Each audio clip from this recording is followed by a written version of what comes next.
Las relaciones simbióticas son relaciones muy estrechas, para empezar, ¿no?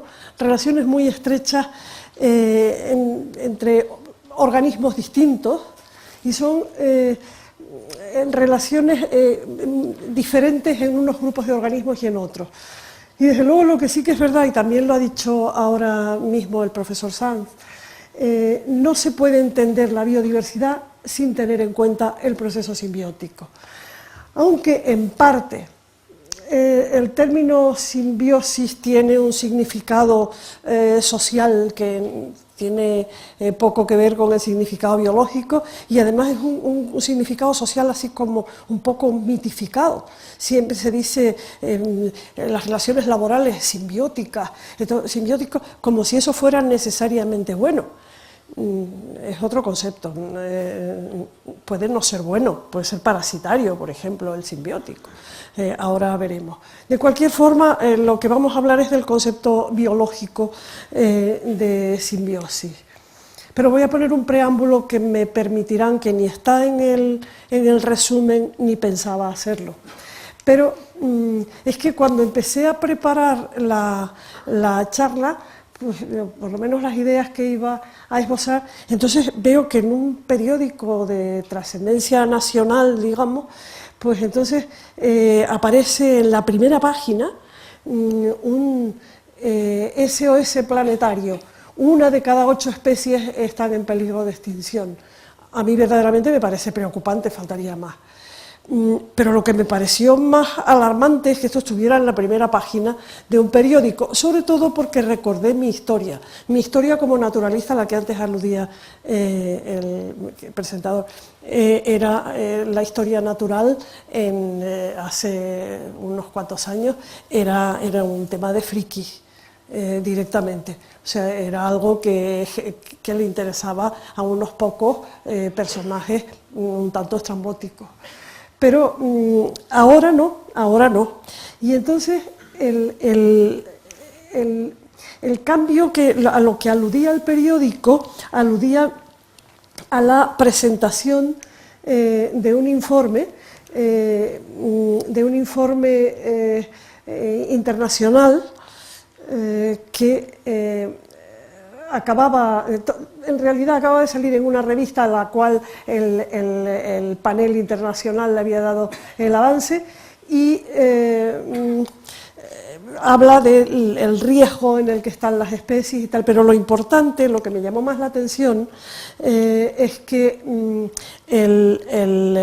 las recomendaciones que se hacen en ese informe, por lo que he visto en el avance, a los políticos sobre la biodiversidad son de una envergadura grande, de un grado de precisión llamativo y desde luego donde se pide adquirir unos compromisos que vistos desde fuera resultan llamativos. Ya el informe está a punto de aparecer por lo que he buceado por ahí en internet. Por tanto, el interés sociopolítico por la conservación de la naturaleza y los ecosistemas es un tema absolutamente de mucho interés social, pero realmente ese interés no se ha presentado de repente. Entonces yo me puse a darle vueltas a cómo se fraguaba eso. Y la verdad es que lo que les digo, ni soy historiadora de la ciencia y muchísimo menos filósofa, pero haciendo un poco de introspección y viendo por lo que a mí me interesaron las cosas, les diré esto. Yo creo que existe un sustrato en la cultura europea, yo hablo siempre del mundo de los naturalistas, que es un mundo un poquito particular, pero que en mi generación de naturalistas europeos había una bastante homogeneidad. Y es curioso que uno de los primeros autores que leíamos y que nos dejaba maravillados era, por ejemplo, Knut Hamsun. Knut Hamsun, que es un premio Nobel de literatura, el autor de Hambre, de Pan, Victoria y otras muchas, es muy representativo de lo que entonces y en la cultura europea significa el hombre integrado con la naturaleza. El respeto de la armonía de la naturaleza, incluso el respeto estético y el respeto de paisaje. Es muy antiguo en las tradiciones europeas y Nu Han Sun lo trata mucho. ¿Qué pasa con Nu Han Sun? Que es un premio Nobel un poco maldito porque por sus relaciones con el nazismo y particularmente una conexión directamente con Hitler. Ahora están reivindicando algunos aspectos diferentes y están discutiendo algunos puntos sobre su personalidad que tal vez no estén tan claros, pero de cualquier manera. Luego, otra base importante para el cambio de paradigma que yo veo, por lo menos desde mi perspectiva, es lo que ocurre en la década de los 60-70. Hay algunos disidentes, precisamente disidentes de los movimientos comunistas y en particular de los regímenes comunistas, intelectuales disidentes que absorben el paradigma ecológico. No me gusta llamarlo ecológico porque entre ecológico y ecologismo hay aquí mucho lío, pero de todas maneras lo absorben y lo absorben como propio sobre las ideas comunistas que ellos profesaban en principio. Eso es curioso porque casi siempre se piensa que el origen está en lo que luego veremos en el Club de Roma, en el agotamiento de recursos y cosas así. Y por lo que las fechas dicen, esto no estaría tan claro. Entonces, autores como Rudolf Barrow o Wolfgang Harris, sobre todo, o Hans Magnus Enzensberger, son muy representativos de todo esto que estoy diciendo. Enzensberger era el único que procedía de Alemania occidental, los demás venían todos del otro lado. Luego, el primer planteamiento ecológico de base científica que yo conozco, o por lo menos que a mí me llegó, es el de Barry Commoner. Barry Commoner es un profesor norteamericano, inicia como zoólogo, acaba siendo profesor de plantas, de botánica, y este señor, curiosamente, estaba formado, hizo la tesis en Harvard, pero se empeñó en que quería montar un centro, estoy hablando del año 66, 1966, se empeña en montar un centro de estudios ecológicos. Y claro, no encuentra ninguna universidad que se lo monte, pero por fin encuentra una universidad en Missouri, la Washington University, en San Luis, y le monta el centro. Con lo cual, este es el primer centro que yo tengo noticias de este tipo que exista. Barry Commoner, por otro lado, es una personalidad interesantísima, que hay un libro que en España entró por la editorial Planeta, que no entraba nunca en libros científicos, y que se llama El círculo que se cierra. Este hombre, para extender sus ideas, va y se presenta a candidato a la presidencia de los Estados Unidos, desde su cátedra, y reunió unos cuantos votos, no mucho. Posteriormente, lo llaman el primer activista científico del ámbito de la naturaleza, de los cuales hay muchos en los paneles todavía trabajando, incluso algunos no se han muerto. La percepción ecológica de base económica, esta sí que es la que entra con el informe del Club de Roma de los límites del crecimiento, eso sí, pero eso es otra cosa. Quizá las dos en su conjunto significan algo o significan mucho, pero tal vez por separado ninguna de las dos había llegado a buen puerto. No lo sé, pero eso es lo que a mí me parece. Y ya, claro, la alerta roja aparece cuando hay datos científicos sobre el calentamiento global. Entonces, cuando los gobiernos, digamos, se ponen en marcha, pero dudo mucho que lo hubieran hecho si no existiera un sustrato social que está basado en lo que he contado, que es mi experiencia personal, pero en otras muchas bases. Como saben muy bien, el panel intergubernamental de cambio climático, el famoso IPCC, surge como una demanda de dos organizaciones de la ONU, la Organización Meteorológica Mundial y el programa, el PNUMA, que es el de medio ambiente, digamos. Y proveen evaluaciones científicas basadas solo en documentos científicos. En el 2012 es cuando se crea este último panel, que es el que está elaborando las cosas sobre biodiversidad. Y parece, o según he leído, en la cumbre de Río se hace el mayor debate político sobre la continuidad de la vida sobre la Tierra, cosa que debe ser bastante insólito en el mundo político, supongo. Y se crea el panel intergubernamental de biodiversidad y estudios, o sea, y servicios ecosistémicos. Mientras todo eso iba pasando, claro, la ciencia no se dormía.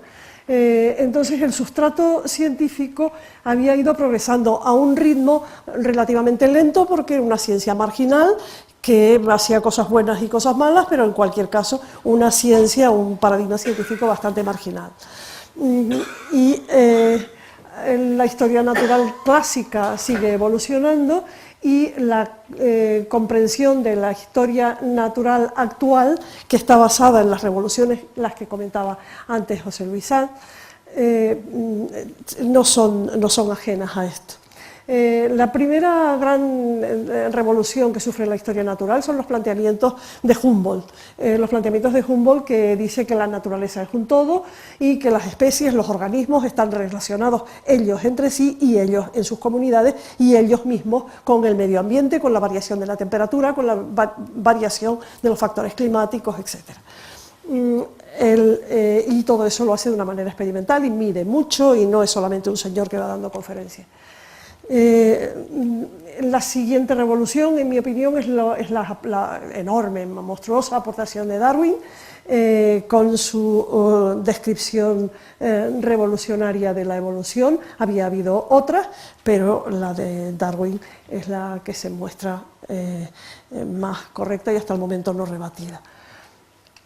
Y luego ya aparecen otras revoluciones metodológicas, otras aportaciones científicas que permiten progresar mucho, como son el poder averiguar cuáles son los mecanismos evolutivos y que son responsables de la diversidad, ¿no? Y ahí hay mecanismos evolutivos como las mutaciones del ADN, que los cambios en el ADN conducen a la diversidad de formas, de alguna manera. Digamos el procedimiento evolutivo complementario que surge, que es la endosimbiosis. Ahí Margulis plantea que la simbiosis es uno de los principales mecanismos evolutivos. Bien, ya ahora parece que nos movemos hacia la expresión génica porque tenemos que pasar del genoma a su expresión en lo que se refiere a la comprensión de la diversidad. Y ahí estamos. ¿Por qué se cambia de paradigma social? ¿Por qué ahora las ciencias naturales tienen una posición distinta, nueva e interesante en todos estos estudios? Porque pues, yo creo que no por los científicos que iban haciendo sus cosas con cordura, sino porque la sociedad implanta esos otros paradigmas. Bueno, yo creo que esto es un poco así. Este era el preámbulo que les quería contar. Eso me ha hecho que los demás temas los vaya a dejar solo planteados y tratando de despertar su interés. Les prometo que el año que viene, si estoy con cordura, hablaré de lo que me va a faltar. La simbiosis es un proceso importante, esto creo que va a quedar claro para poder entender la diversidad. Ya con lo que he hablado me parece que se puede deducir. Y esto era el ver la simbiosis como un tema importante hace unos años era rarísimo. Y solo algunos científicos, que yo creo que son los buenos, tienen aquella capacidad de mirar un poco más allá de lo que están haciendo y poder decir con una cierta perspectiva, el problema dentro de un tiempo va a ser tal otro. Bueno, pues por eso yo quiero agradecer a una persona que el profesor Galo Ramírez, que es para nada un naturalista, no, es un neurofisiólogo, profesor del Centro de Biología Molecular Severo Ochoa, y del que fue también director. Y recuerdo muy bien que en el 85, siendo él director del CBM, hablando sobre ciencia, tenía una cultura enorme, y hablando sobre ciencia señaló 3 problemas. No me entretengo en los otros, pero uno de ellos fue la simbiosis. En el año 85, decir que la simbiosis podía ser un problema científico de primer orden, había que ser muy intuitivo y muy culto. Y yo se lo agradecí, se lo agradezco mucho, porque a mí me impactó aquello. Yo dije, bueno, yo lo pensaba, pero necesitaba que desde otras perspectivas me pudieran decir que eso que los naturalistas pensábamos pudiera ser así. Y aquí, por cierto, está el profesor Esteban Domingo, que está aquí en la primera fila, académico de esta casa, y algunos otros amigos que Elena Escudero me ha ayudado a identificar. Elena Escudero es otra persona que se encuentra en la sala y a la que se lo agradezco. Ahora, claro, los naturalistas teníamos una gran facilidad para saber identificar organismos simbióticos o no simbióticos, y si tocaba identificar simbióticos, pues identificábamos simbióticos. Pero una cosa son los organismos simbiontes y otra cosa es la simbiosis misma. Estos son 2 temas distintos. La simbiosis más icónica, porque es además la primera simbiosis que se identifica, son los líquenes. No es porque yo esté delante, pero son los líquenes. Es curioso porque, desde luego, los líquenes se reconocen desde clásico en la literatura botánica, pero se les daba por unos organismos únicos y sin más. Hay un micólogo llamado Persson, que es un alemán medio sudafricano, medio alemán, trabajando en Alemania, que dice, hay que ver qué parecidos son los órganos de reproducción de los líquenes con los propios de los hongos, y lo dejo ahí. Algunos microbiólogos que estudiaban algas también dicen, qué barbaridad, esto, ¿cómo se parece esto que hay dentro de los líquenes a las algas?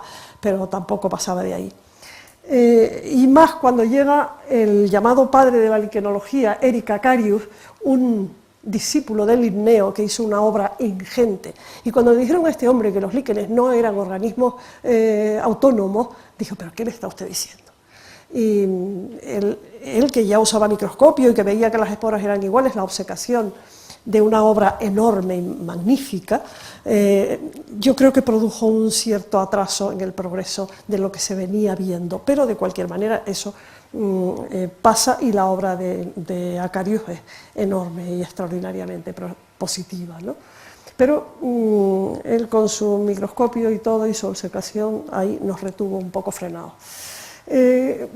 ¿Cuándo se siguen reconociendo las simbiosis? Pues la simbiosis liquénica, que ya digo es la primera, los líquenes, la identifica Simon Effendener y lo publica en 1857.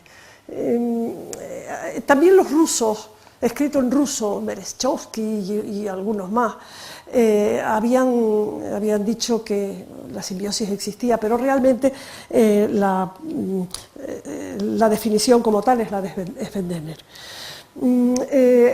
Luego, otra simbiosis que aparece enseguida, que se identifica enseguida, son las micorrizas. Las micorrizas, el descubridor de las micorrizas es Albert Frank, que es un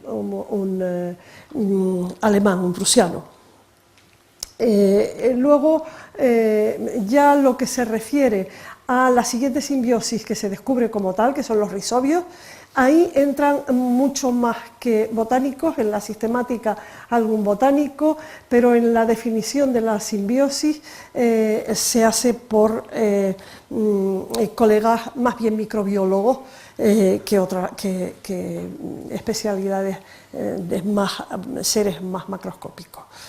Y quien la define realmente es Anton de Bary, que es otro alemán, que la define como la convivencia de organismos diferentes. Fijémonos en la palabra convivencia. Y luego ya por fin viene Lynn Margulis.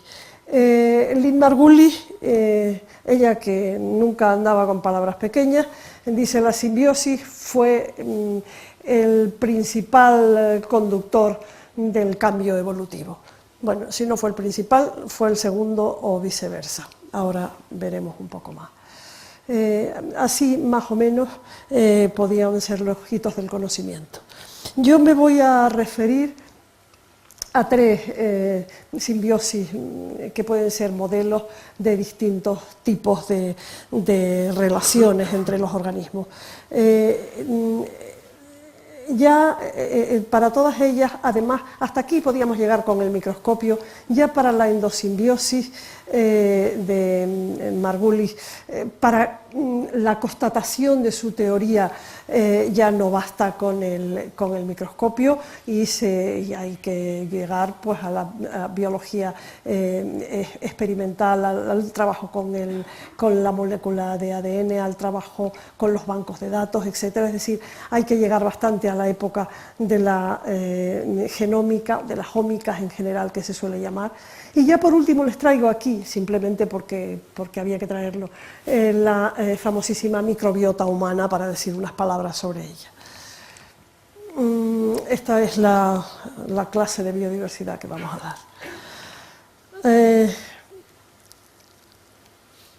Estas son las relaciones clásicas, que lo comento en el resumen que tienen ustedes, las relaciones simbióticas clásicas: el parasitismo, el comensalismo y el mutualismo. Yo creo que estas otras no son clásicas, es decir, no están definidas como diferentes, pero lo son. Lo son. Y cada vez está más claro.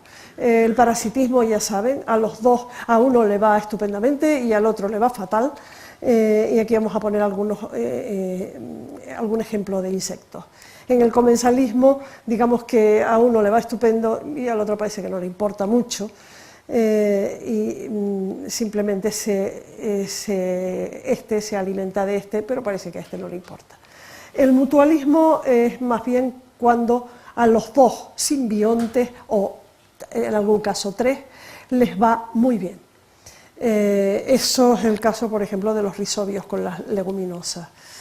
Y por último, la liquenización, igual que la endosimbiosis, son procesos que son morfogenéticos, que producen formas distintas a las que los organismos exhibirían si no están en simbiosis. Y eso es más complicado. Y en algunos casos, y por eso pongo este señor que está picando el ojo como broma, hay algunos, ocurren en los hongos algunos casos de liquenización extraordinariamente engañosa. Bueno, vamos a ver alguno de cada uno de estos tipos. La simbiosis parasitaria, 4 palabras. La simbiosis parasitaria, se me ha ocurrido tomarla de los hongos con los insectos, porque ha experimentado recientemente un cambio de óptica y una precisión en los conocimientos muy interesante. A nadie se le ocurre dudar que existen los fenómenos coevolutivos en el colibrí y la bovardia, pero el colibrí con otras muchas. El colibrí es el ave más pequeña que existe y que poliniza. La adaptación del pico a las formas de las flores que poliniza es espectacular. Ocurre lo mismo, pero estas coevoluciones son muy difíciles de estudiar, dificilísimas de estudiar en profundidad. En cuanto a las relaciones parasitarias, ocurre exactamente lo mismo, el proceso coevolutivo, pero aquí se conoce mejor y se está conociendo mucho mejor. Se sabía hace tiempo que los insectos reconocen la presencia de hongos o de bacterias parasitarias o invasoras y responden induciendo la síntesis de inhibidores, de moléculas inhibidoras antifúngicas o antibacterianas, algunas tanto antifúngicas como antibacterianas. al detectar la presencia de esas moléculas de defensa, el parásito responde sintetizando otras para romper las defensas. Y eso se conoce bastantes moléculas que hacen este ejercicio y se ha comprobado que algunas veces es más específico que generalmente la proteína que se elabora son proteínas de reconocimiento que están casi todas en la membrana con transmisión de receptor de membrana. Los insectos que se han estudiado más frecuentemente son los que tienen importancia agronómica y ahí es donde se han encontrado ahora unos resultados bastante espectaculares. Los estudios de ecología evolutiva, que es la ecología genómica, digamos, están contrastando respuestas muy específicas que indican que la coevolución ha dado como resultado una comunicación estrechísima. Hace muy pocos meses se ha probado que hay una reprogramación y que en esta reprogramación está controlada por mecanismos como la metilación. Por tanto, parece que, al menos en los casos estudiados, las adaptaciones recíprocas asociadas, además de a nivel genético, abarcan mecanismos epigenéticos. Y estos son los que se han probado muy recientemente. Acaba de salir una revisión sobre esto muy interesante en Fungal Ecology, que es una revista muy original, que toca temas muy originales, y es un brillante artículo.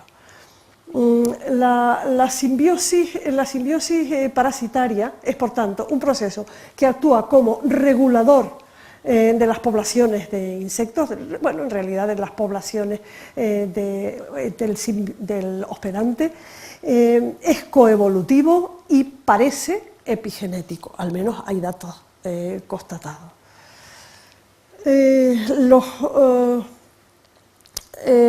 Ahora voy a hacer alusión muy rápida a estas simbiosis raras.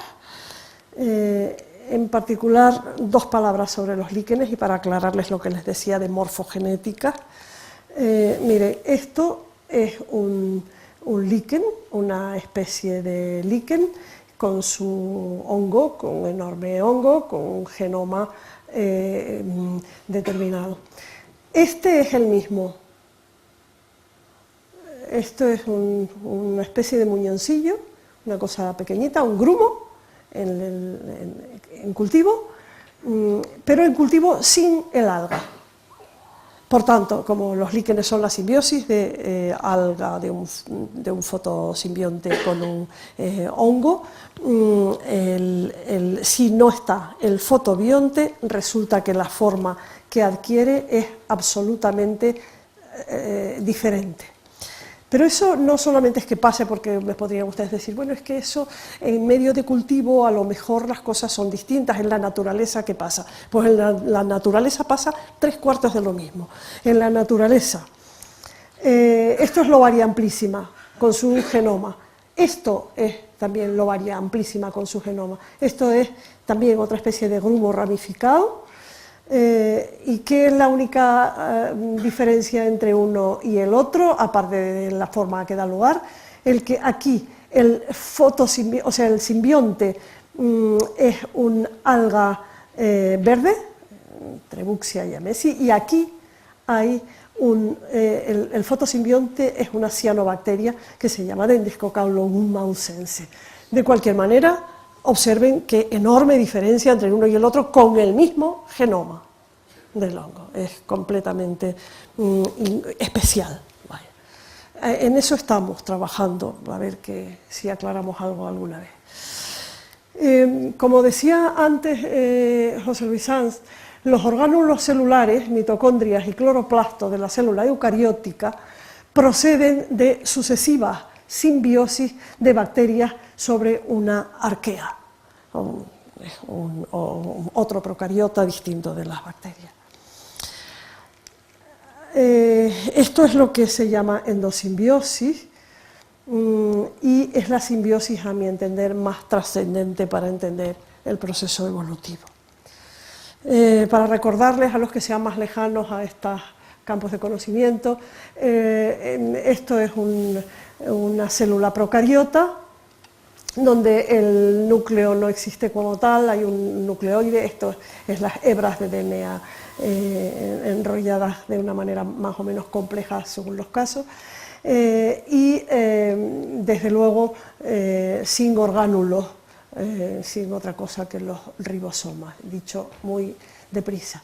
Esto es una célula eucariota que, además de tener la membrana nuclear y la existencia de este punto activo que son los nucleolos, además tiene una serie de orgánulos celulares que son las mitocondrias, que le sirven para respirar, y los cloroplastos, que sirven para hacer fotosíntesis. Cloroplastos u otros un poquito distintos, tendemos a llamarlos plastidios o aparato plastidial. Desde 1962 se sabe que los cloroplastos tienen genoma y desde 1963 se sabe que la mitocondria tiene genoma por su cuenta, es decir, distinto del núcleo de la célula eucariota. Eso no exactamente así, pero que la célula eucariota era un resultado de simbiosis, lo intuían los rusos de finales del siglo XIX, pero sobre todo lo publican en ruso, tienen una publicación en inglés, pero ya más tardía, y un grupo de evolucionistas heterodoxos, digamos heterodoxos porque no querían ellos encuadrarse dentro del concepto de los que se llamaban neodarwinistas, en fin, todo esto son pequeñeces, pero estos neodarwinistas, o sea, estos evolucionistas heterodoxos, decían esto de la gradualidad de la evolución, el que la evolución se vaya haciendo toda ella poquito a poco con unas tasas de mutación tan bajas, eso no cuadra, no encaja bien con el tiempo. Y eso es lo que, obsesionando a mucha gente, obsesionó especialmente a muchos colegas, la que más acertó fue Lynn Margulis. Lynn Margulis,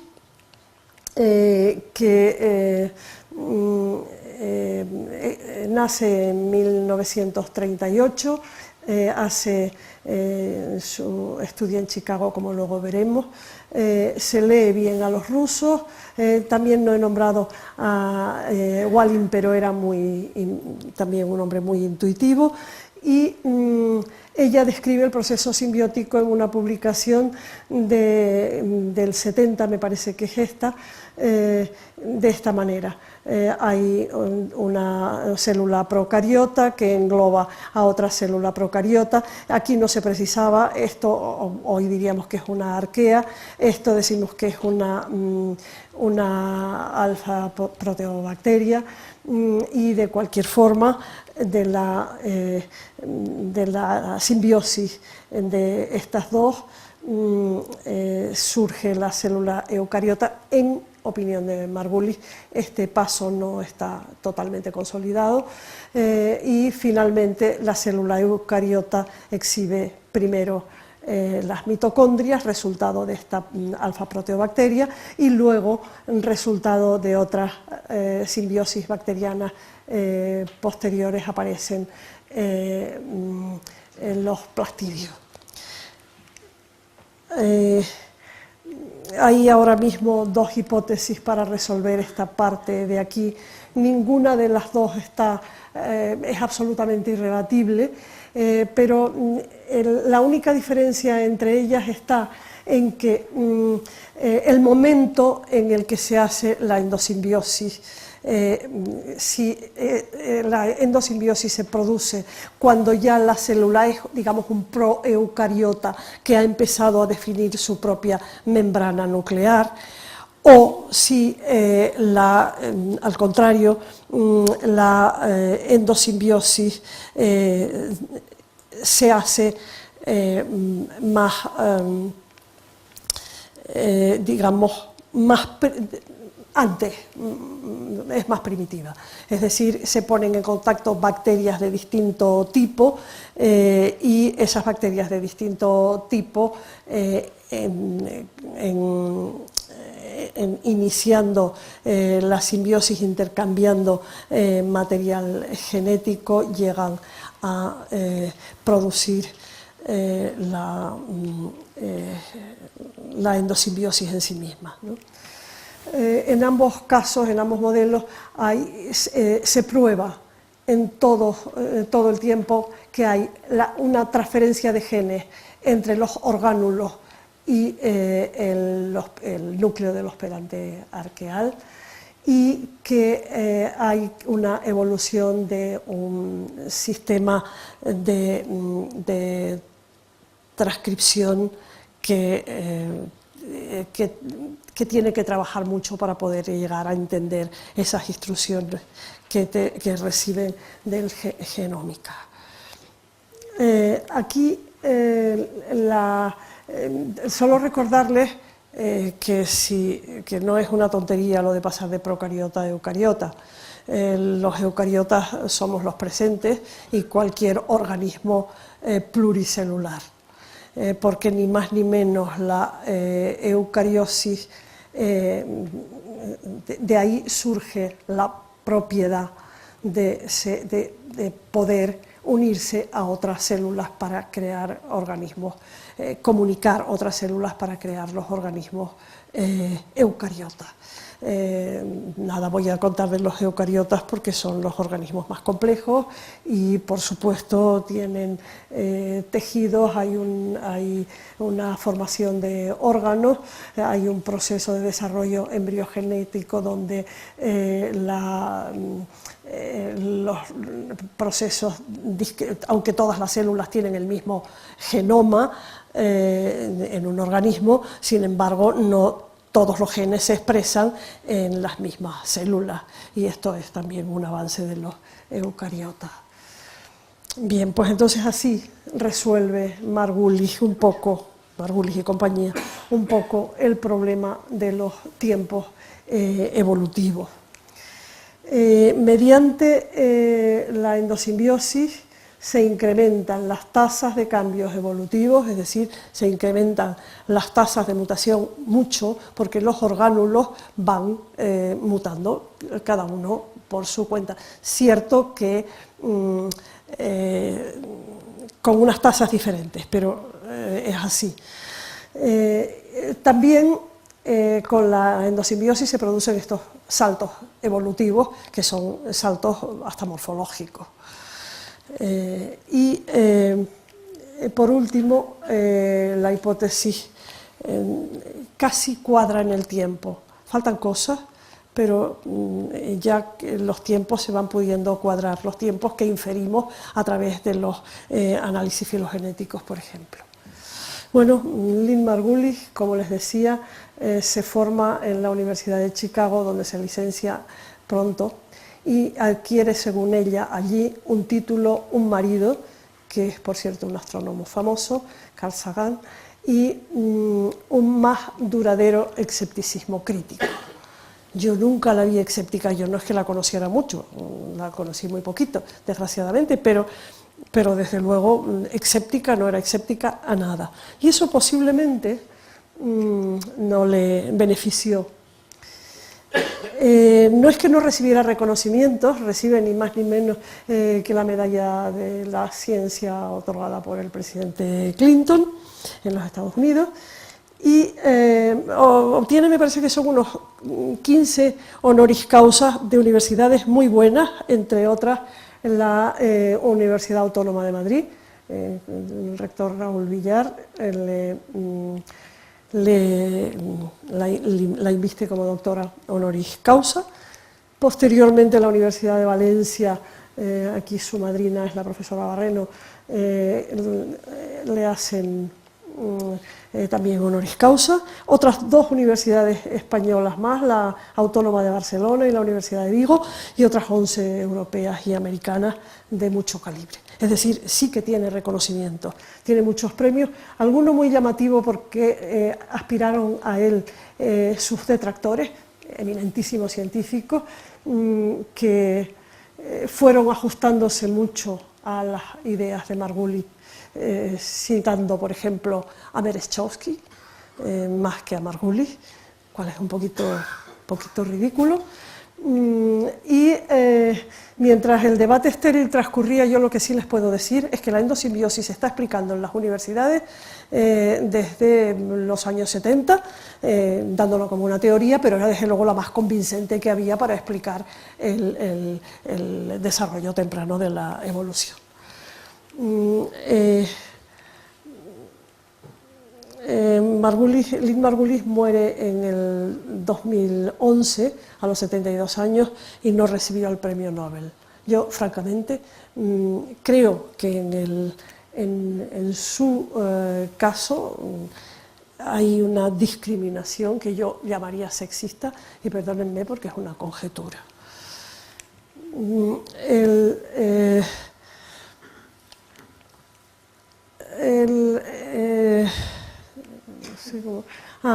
Ahora voy a hablar muy poquito de un mutualismo, que son los risobios, solo para presentárselos a ustedes, porque a lo mejor algunos no los conocen, me quedan muy pocos minutos. Los risobios son una simbiosis mutualistas que yo creo que tienen un gran interés científico, por supuesto, pero desde luego también un enorme interés económico. Como saben, el nitrógeno es el componente mayoritario del aire que respiramos, pero los organismos, casi ningún organismo puede usar ese nitrógeno ni para fabricar ADN, que lo necesita obviamente, que también necesita nitrógeno para hacer aminoácidos y proteínas, ¿no? Entonces, pero no lo puede usar.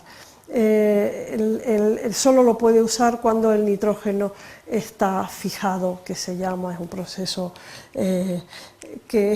ese proceso de fijación es un proceso de naturaleza exclusivamente biológica, digamos, por parte de la naturaleza, no es que no se haga industrialmente de otra forma. Pero digamos que solo algunos organismos procarióticos saben hacer la fijación del nitrógeno, y esos son los que se llaman risobios. Los risobios lo hacen, son unas bacterias que las hay en el suelo, se asocian a las raíces de algunas plantas, en particular las leguminosas, y desarrollan una estructura bastante compleja en las raíces de las leguminosas, y ahí es donde se produce la reacción de fijación del nitrógeno, que pueden pasar a la planta y también al suelo.